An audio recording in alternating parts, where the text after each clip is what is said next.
भीष्म पितामह को इच्छा मृत्यु का वरदान था, फिर भी उन्होंने बाणों की शैया से उठकर युद्ध क्यों नहीं किया?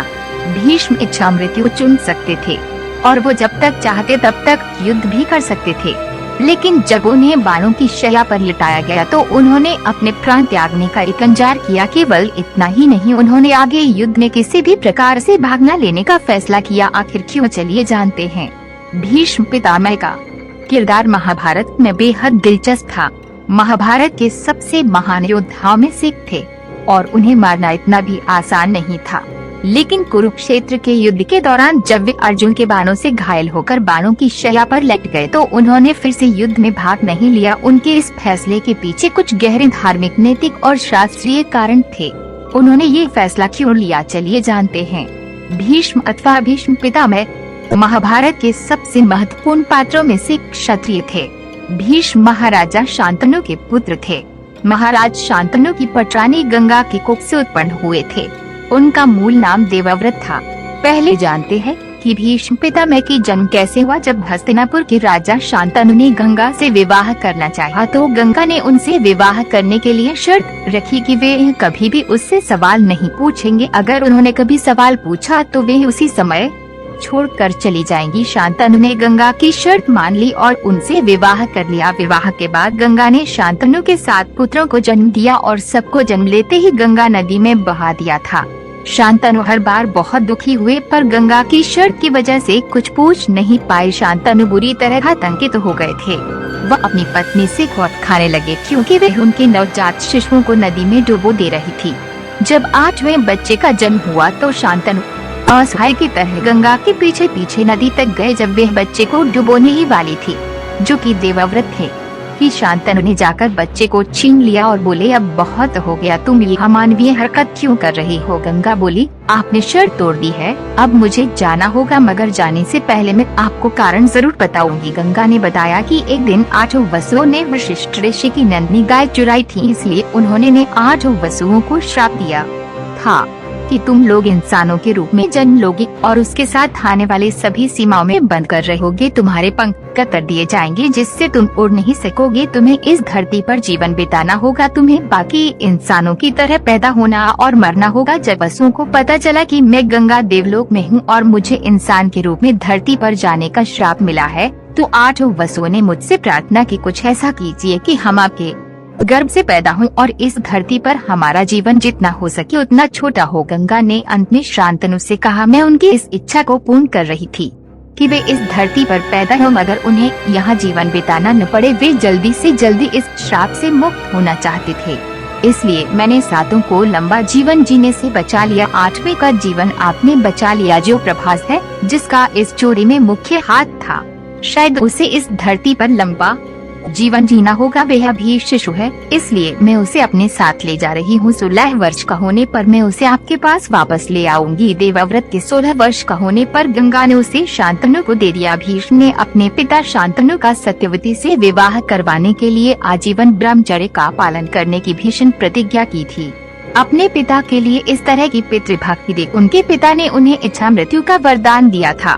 भीष्म को अपनी उस भीष्म प्रतिज्ञा के लिए भी सर्वाधिक जाना जाता है, जिसके कारण हस्तिनापुर के राजा बन सकने के बावजूद आजीवन सिंहासन के संरक्षक की भूमिका निभाई। इन्होंने आजीवन विवाह नहीं किया और ब्रह्मचारी रहे। बाद में धृतराष्ट्र के अंधे होने के कारण राजा शांतनु की मृत्यु के बाद उनके छोटे भाई पांडु को हस्तिनापुर के महाराजा बने और जब पांडु की मृत्यु के बाद धृतराष्ट्र राजा बने तो धृतराष्ट्र को ये लगता था कि यह सिंहासन पांडु का है। पांडु के न होने की वजह से मुझे मिला है। जो हाल मेरा यानी धृतराष्ट्र के साथ हुआ था वह दुर्योधन के भी होगा, क्योंकि दुर्योधन से बड़ा युधिष्ठिर था। सिंहासन पर हर बड़े पुत्र का होता है, लेकिन धृतराष्ट्र यह सोचता था मेरा बड़ा पुत्र दुर्योधन है और राजा उसी को बनना चाहिए। उसकी यही महत्वाकांक्षा के कारण ही पहले कुरुवंश के 2 टुकड़े हुए, हस्तिनापुर और खांडवप्रस्थ। महाभारत का युद्ध धृतराष्ट्र की अंधी महत्वाकांक्षा का ही परिणाम था। धृतराष्ट्र के अपने पुत्रों के प्रति अंध प्रेम और उनकी महत्वाकांक्षा ने ही इस युद्ध को जन्म दिया। धृतराष्ट्र अपने पुत्र दुर्योधन को बहुत प्रेम करते थे।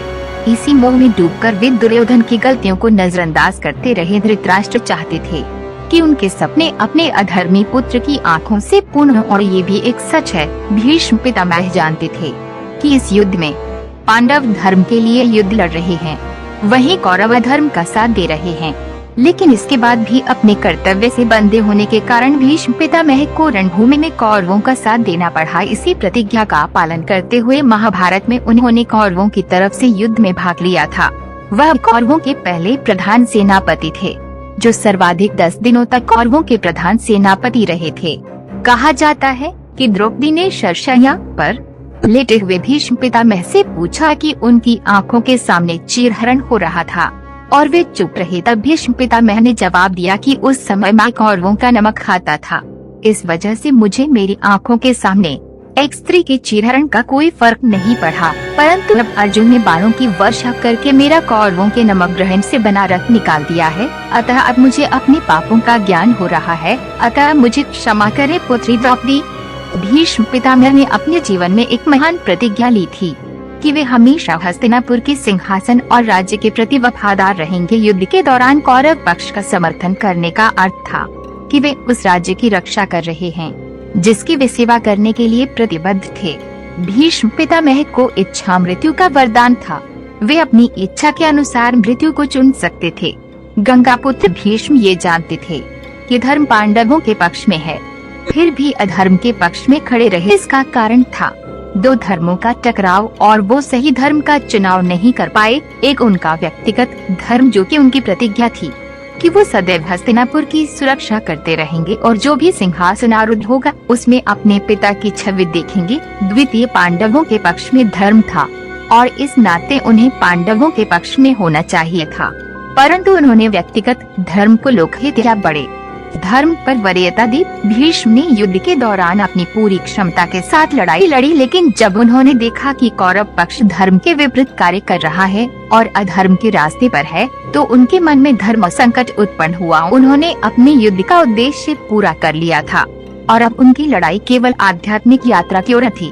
भीष्म ने अपने पिता को दिए वचन के कारण कई पाप कर चुके थे, जैसे गंगापुत्र ने वस्त्रहरण के समय मौन होकर ही पाप नहीं किया था, बल्कि काशी की कन्याओं का हरण और गंधारी का धृतराष्ट्र से विवाह करा के भी पाप किए थे। भीष्म द्वापर युग के सबसे महान योद्धा, सबसे महान धनुर्धर और कुरुवंश के आखिरी वंशज थे। ये जानते हुए कि पांडवों के साथ अन्याय हुआ है और दुर्योधन अधर्म कर रहा है, जब उनके सामने दो रास्ते आए, पहला बेहद दिल से चाहते थे कि पांडवों की विजय हो, इसलिए उन्होंने दुर्योधन को विजयी होने का आशीर्वाद नहीं दिया, बल्कि पांचों पांडवों को विजयी होने का आशीर्वाद दिया था। और दूसरा, हस्तिनापुर से जुड़ी निष्ठा के चलते वे अपने जीते जी हस्तिनापुर को हार नहीं दिलवा सकते थे, इसलिए उन्होंने फैसला किया कि अब मेरा पांडवों के विजय के रास्ते से हट जाना ही बेहतर है। और उन्होंने अर्जुन को अपनी मृत्यु की युक्ति बताई और पितामह भीष्म को मारने की वह युक्ति शिखंडी था, क्योंकि शिखंडी ही पूर्व जन्म में काशी की राजकुमारी अम्बा था। भीष्म ने काशी की तीनों राजकुमारियां अम्बा, अंबिका, अम्बालिका का उनके स्वयंवर में से हरण किया था। अंबिका तथा अम्बालिका का विवाह हस्तिनापुर के राजकुमार से हुआ, परंतु अम्बा ने बताया कि वह सुबल राज्य के राजकुमार शाल्व से विवाह करना चाहती है। यह सुनकर भीष्म ने अम्बा को शाल्व के पास वापस भेज दिया, परंतु अब शाल्व ने अम्बा से विवाह करने से मना कर दिया, जिस कारण अम्बा उन्हें भीष्म के पास आकर उनसे विवाह करने के लिए कहने लगी। परंतु भीष्म ने आजीवन ब्रह्मचर्य का पालन करने का व्रत लिया था, इस कारण उन्होंने अम्बा से विवाह करने से मना कर दिया। तब अम्बा ने कठोर तपस्या की और वरदान स्वरूप भीष्म की मृत्यु का कारण बनने का वरदान मांगा। यही अम्बा महाभारत के युद्ध के समय शिखंडी के रूप में थी।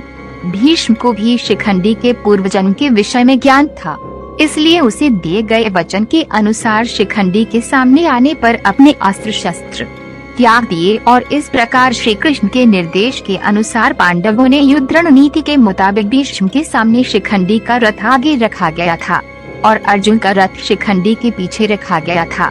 शिखंडी के पीछे से अर्जुन के बाण भीष्म के शरीर को बेध देते हैं और भीष्म मूर्छित होकर भूमि पर गिर पड़ते हैं। कौरव सेना में हाहाकार मच जाता है, कौरव सेना भागने लगती है। सभी पांडव कौरव भीष्म के पास इकट्ठा होते हैं। दुर्योधन तुरंत ही वैद्यों को तीर निकालकर उपचार करने का आदेश देते हैं, परंतु भीष्म पितामह अब युद्ध करने के इच्छुक नहीं है और वो तीर निकालने एवं किसी भी प्रकार का उपचार लेने से मना कर देते हैं। भीष्म धर्म और नीति के महान ज्ञाता थे, उन्होंने युद्ध में शामिल होने के लिए धर्म का पालन किया, लेकिन बाणों की शैया पर आने के बाद उन्होंने धर्म के एक और आयाम को अपनाया, ध्यान, आत्मनिरीक्षण और ज्ञान का प्रसार। उन्होंने यह महसूस किया है कि अब उनका उद्देश्य युद्ध लड़ने की बजाय दूसरों को धर्म और जीवन के सत्य का उपदेश देना है। बाणों की शैया पर लेटे हुए भीष्म ने पांडवों को धर्म, राजनीति और जीवन की नीतियों पर शिक्षित किया। ये उनके जीवन का सबसे महत्वपूर्ण योगदान था।